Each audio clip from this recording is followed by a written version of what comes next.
Eu quero dar bem-vindo a você para mais um encontro com a Palavra. Nesse programa estamos estudando profundamente a Bíblia Sagrada e estamos somente começando. Agora estamos estudando o segundo livro. Como continuamos a estudar o livro de Êxodo, gostaria de lembrá-lo que a palavra Êxodos ou Êxodos significa saída ou partida. Isto está dizendo para nós qual é o tema do livro de Êxodo. Nesta sessão que começamos agora, eu gostaria que nossa atenção estivesse voltada especialmente para a libertação, que é retratada no livro de Êxodo. Esta é a grande mensagem deste livro, libertação. Como já dissemos, a palavra libertação é sinônimo da palavra salvação.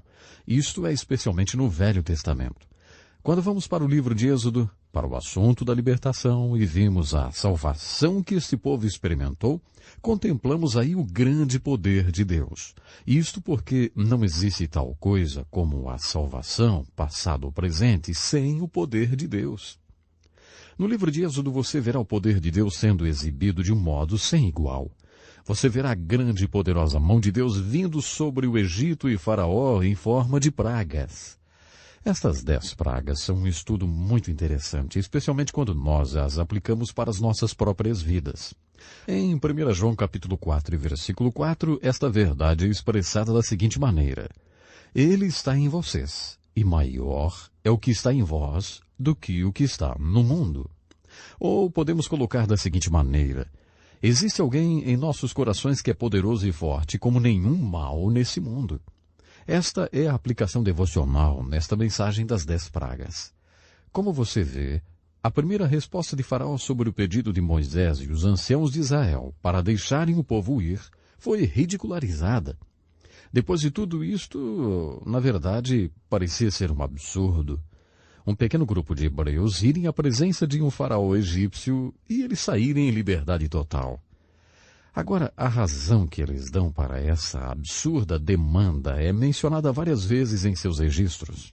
Aqueles anciãos, junto com Moisés e Arão, dizem para o faraó egípcio: olha, o Deus dos hebreus tem se encontrado com nós. Então deixe o povo ir, porque o que Deus nos disse dirá também a você. Eu acho que isso é realmente muito desafiador. Quando juntos adoramos ao Deus vivo e verdadeiro, eu realmente gostaria de saber se temos esta perspectiva, irmos para fora de um serviço de adoração e dizermos para as pessoas desse mundo: olha, nós temos somente nos reunido com o Deus vivo e verdadeiro, e isto é o que Deus tem para dizer para vocês. Eu penso que esta é uma excitante perspectiva.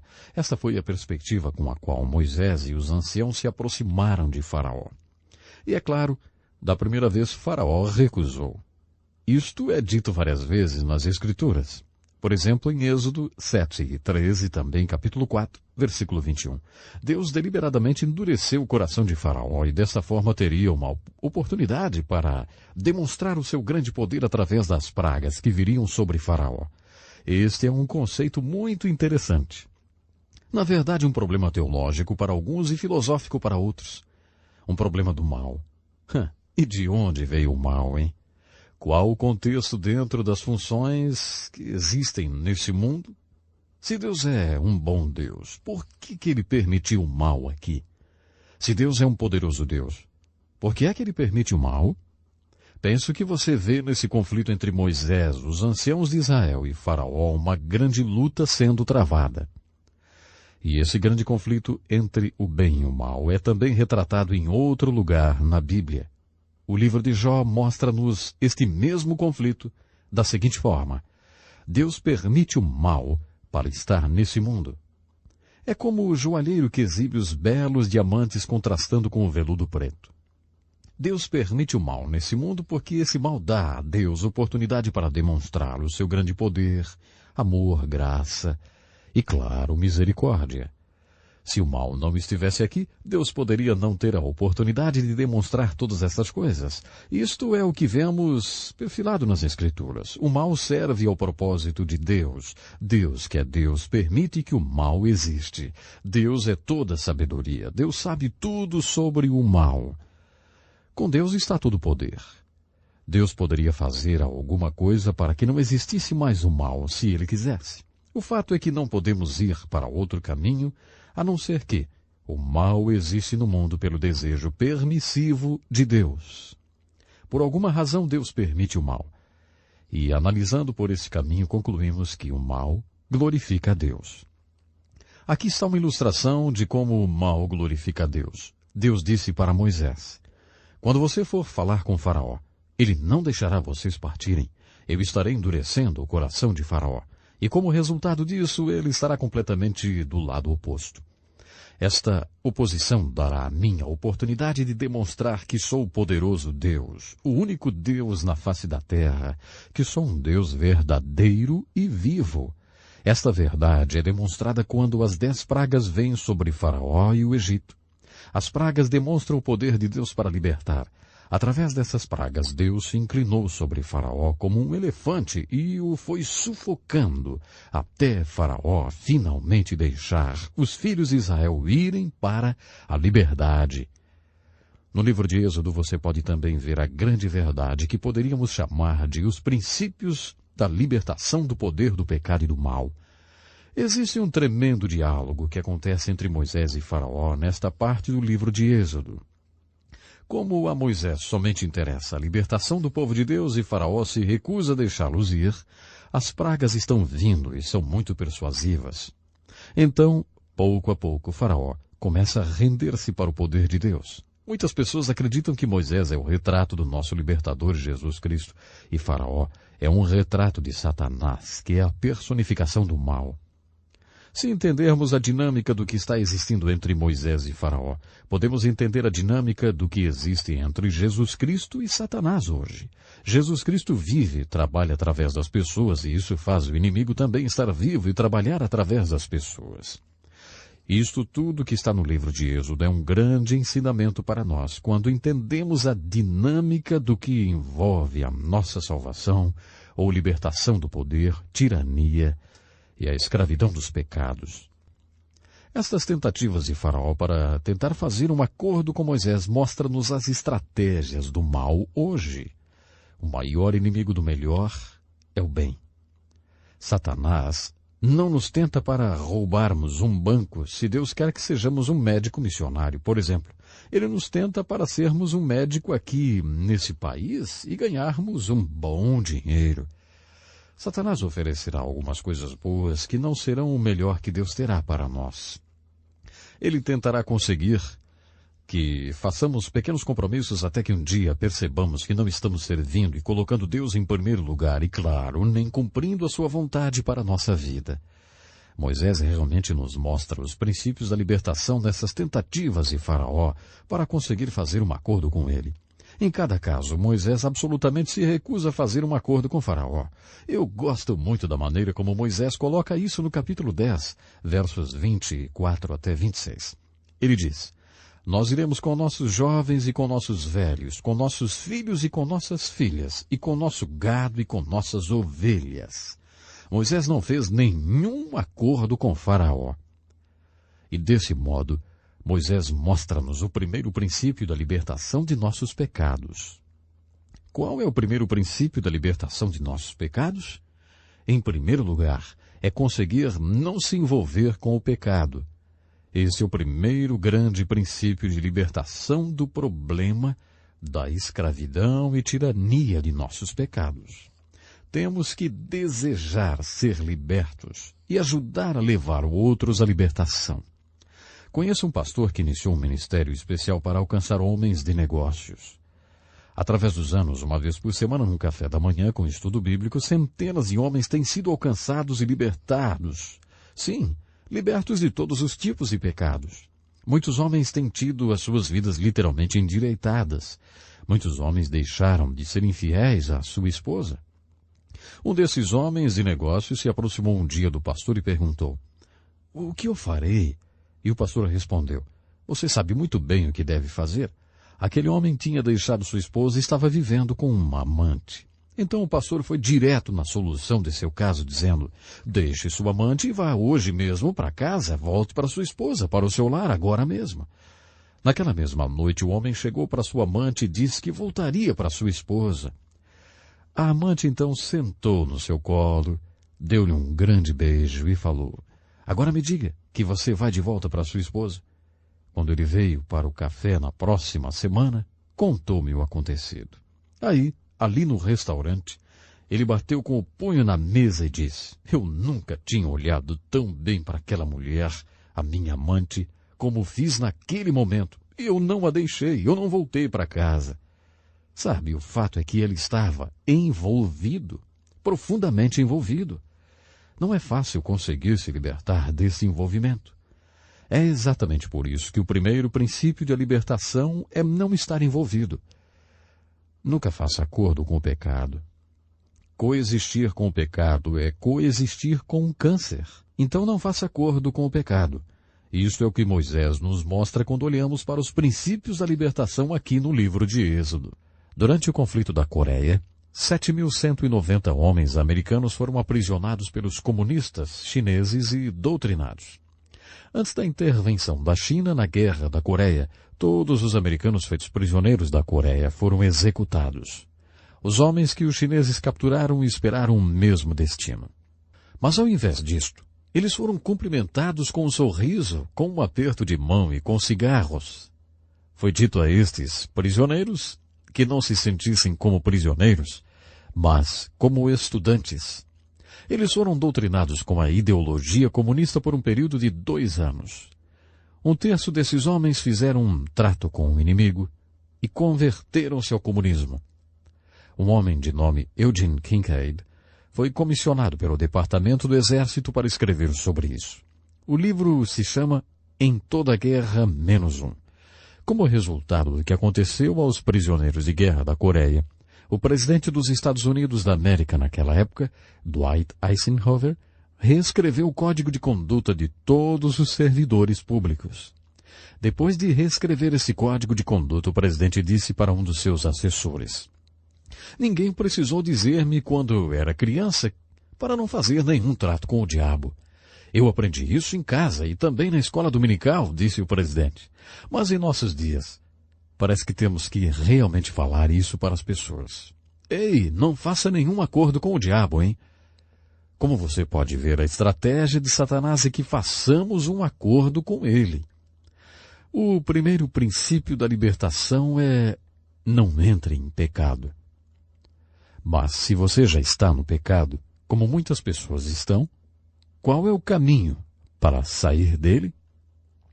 Como ser liberto da escravidão do pecado? Essa é a mensagem do livro de Êxodo. Para sair da escravidão e tirania do pecado, você precisa de um grande milagre. Isto é o que o livro de Êxodo nos ensina. O livro de Êxodo retrata estes milagres belamente e alegoricamente. Penso que um dos primeiros milagres que encontramos é o milagre que você precisa se você realmente quer sair da escravidão e da tirania do pecado. Quando o povo atravessou o Mar Vermelho, esse milagre retrata o milagre da libertação. A travessia do Mar Vermelho é um dos maiores milagres da Bíblia. Este milagre representa a vitória. Finalmente o povo de Israel estava sendo liberto de Faraó. Mas há um porém. Pelo diálogo acontecido entre Moisés e Faraó, você pode saber que Faraó não estaria realmente deixando os filhos de Israel partirem. Faraó continua mudando de ideia e mudando de intenção. Primeiro ele diz: olha, vocês podem ir. Mas agora ele volta atrás. O fato é que quando as pragas aliviaram, ele simplesmente disse: vocês não podem ir. Quando os filhos de Israel são finalmente liberados e alcançam o Mar Vermelho, Faraó tem uma outra mudança no seu coração. Ele rapidamente reúne seu exército e ordena que os persigam. Isso mesmo. Tudo indicava que o exército de Faraó estaria fazendo uma grande matança. Este é um dos lugares na Bíblia em que ela nos mostra que há um tempo que é inconveniente orar. Moisés cai na real. Ele vê a nuvem de poeira do exército de Faraó, que está a caminho. Não existe nada atrás dos filhos de Israel, a não ser o Mar Vermelho. E não existe nada na frente, a não ser o exército de Faraó. E o que fazer então? Moisés começa a orar e então Deus diz a ele: por que você está gritando comigo? Por que você está orando? Na essência, o que Deus está querendo dizer para Moisés é: minha vontade é óbvia. Esse não é o tempo para se ter uma reunião de oração. Existe somente uma direção para se ir e essa direção é a água. Então comecem a andar sobre a água. Qualquer pessoa pode ver que esta é a única solução. E Deus disse mais: diga para o meu povo ir adiante. Isso significava que deveria começar a andar sobre a água. Moisés teve uma grande fé naquela hora. Colocou-se no meio do caminho e disse: vejam a grande salvação do nosso Deus. Quando tiverem a fé para realmente andar sobre as águas, o grande milagre realmente acontece e aconteceu. As águas partiram-se e um caminho com grandes muralhas de água em cada lado se formou em pleno mar vermelho. O povo de Israel marchou em chão seco entre as duas muralhas de água. Quando o exército egípcio chegou e perseguiu os filhos de Israel, as muralhas de água foram desfeitas e o exército submergiu nas águas do mar vermelho e foram aniquilados. Quando você se depara com uma história como essa no livro de Êxodo, tem um assunto muito importante para resolver. Você acredita no sobrenatural ou você não acredita no sobrenatural? Eu fico simplesmente pasmado pelas tantas explicações que as pessoas tentam dar para essa história. Alguns dizem que não foi no Mar Vermelho, outros dizem que foi, a água era muito rasa, enfim, existem muitas outras explicações. Eu ouvi que um garoto, quando foi explicado que não era o Mar Vermelho, mas um brejo vermelho, onde a água durante a época da seca era rasa, e olha, ensinaram isso para ele na escola dominical. Quando o professor terminou, o garoto coçou a cabeça e disse: bem, então isso foi realmente um grande milagre, porque todo o exército egípcio morreu naquela aguinha rasa. Outro garoto chegou em casa da escola dominical e a sua mamãe lhe perguntou: escuta, Joãozinho, o que ensinaram para vocês hoje na escola dominical? João respondeu: nos ensinaram que o exército de Israel foi perseguido até o Mar Vermelho pelo exército egípcio. E então o que aconteceu? Perguntou a mãe. E Joãozinho falou: bem, Moisés mandou construir uma ponte flutuante sobre o Mar Vermelho e o exército passou sobre ela. A mãe perguntou, já em desespero, né? João, foi isso que ensinaram vocês hoje na escola dominical? O pequeno João então completou: mamãe, se eu contar a você o que eles me ensinaram, você jamais acreditaria. Quando você chega nos milagres do Velho Testamento, você tem que decidir se você acredita no sobrenatural ou se você não acredita no sobrenatural. Eu acredito nesse milagre, eu acredito nessa história exatamente como ela está citada. E sei que o que aconteceu lá foi exatamente do modo como está registrada no livro de Êxodo. Acredito ainda que essa história retrata a nossa salvação. Isso leva você ao milagre da sua salvação e da minha salvação, pois levou um grande milagre do Mar Vermelho para a salvação do povo de Deus e leva um grande milagre para a nossa salvação. Agora o povo de Israel finalmente estava liberto de Faraó e do Egito. Depois que os filhos de Israel atravessaram o Mar Vermelho, eles estavam necessitando um outro milagre. Necessitavam orientação divina. Uma vez que eu e você temos sido salvos, necessitamos um outro milagre, o milagre da orientação divina, pois Deus nos salva para um propósito. Paulo chamou esse propósito de a boa, aceitável e perfeita vontade de Deus. Paulo também nos diz que quando somos salvos, somos feitos criaturas de Deus em Cristo Jesus, chamados para o bom trabalho, a qual antes Deus ordenou que andássemos nele. Fato é que quando Deus nos salva, Ele o faz com um propósito tanto para esta vida aqui, quanto para a que virá. O propósito para esta vida aqui é descrito desse modo: trabalhamos? Exato. Trabalhos. Trabalhos o qual Deus antes ordenou que andássemos nele. Deus tem algo que Ele quer que você e eu façamos. Quando Deus nos salva do nosso Egito, nosso pecado, tudo está apenas começando porque Ele quer nos levar ao trabalho, ao propósito para o qual Ele nos tem salvado. Para isso acontecer, nós precisamos do milagre da divina direção, o que é belamente retratado no livro de Êxodo, através da nuvem que orientava os filhos de Israel de dia e a coluna de fogo que os orientava à noite. Este belo milagre é um retrato da divina direção dada a nós quando somos salvos. Uma vez que os filhos de Israel tinham passado através do Mar Vermelho e estavam agora no deserto, tinham um enorme problema. Moisés estava com um grande desafio. Cerca de 2 a 3 milhões de pessoas precisavam comida. E aí, você sabe alguma coisa sobre o ramo de serviço de comida? Você sabe quanta comida é necessário para alimentar um grande exército? O que os filhos de Israel iriam comer? O que iriam eles beber? Aí estava um outro enorme desafio para Moisés. Os filhos de Israel estavam tão estáticos sobre a sua libertação do Egito que nem lembraram-se de se preocupar com o suprimento de comida e bebida para sua jornada no deserto. Só lá, exato, só no deserto perceberam o grande problema. O que vamos nós comer e beber? Esta era agora a pergunta geral. Mas Deus, o grande Deus, veio outra vez de uma forma sobrenatural e supriu a necessidade deles. De manhã, quando se levantaram, existia uma substância branca que cobria todo o chão. Todos começaram a perguntar, o que é isso? O que é isso? Em hebraico, as palavras o que é isso se traduz maná. Daí nós derivamos a palavra maná. Então resolveram chamar aquela substância branca de maná, porque nunca chegaram a uma conclusão entre eles de como chamar aquilo. Somente se perguntavam sem parar, o que é isto que está cobrindo o chão? Logo, quando me casei, a minha esposa fez um pudim que eu não conhecia e eu disse a ela, maná, maná. O que é isso? Em hebraico. Agora, quando ela faz aquele pudim lá em casa, a gente sempre chama de maná. Este maná, Deus providenciou para os filhos de Israel e com toda certeza lá estava o alimento com todos os ingredientes nutricionais que eles necessitavam.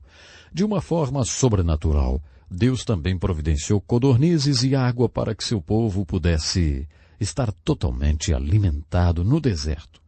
A provisão sobrenatural de Deus para as necessidades dos seus filhos retrata para nós outro milagre que nós precisamos. Isso nos leva além do milagre da salvação. O milagre de sermos guiados no deserto por Deus e o milagre de cada dia ter nossas necessidades supridas. Não se engane. Existe um único milagre que pode nos salvar. E este milagre é retratado no cordeiro utilizado pelos filhos de Israel e sua comemoração na Páscoa, o qual representa fielmente Jesus, o Cordeiro de Deus, morrendo na cruz pelos pecados do mundo em geral e, claro, pelos nossos pecados, exatamente pelos seus e pelos meus pecados. Minha oração é que enquanto você está lendo o livro de Êxodo, você possa ver o milagre que levou a salvação para os israelitas. E que você veja também o milagre que pode nos salvar. Portanto, pense nisso. E até o nosso próximo programa.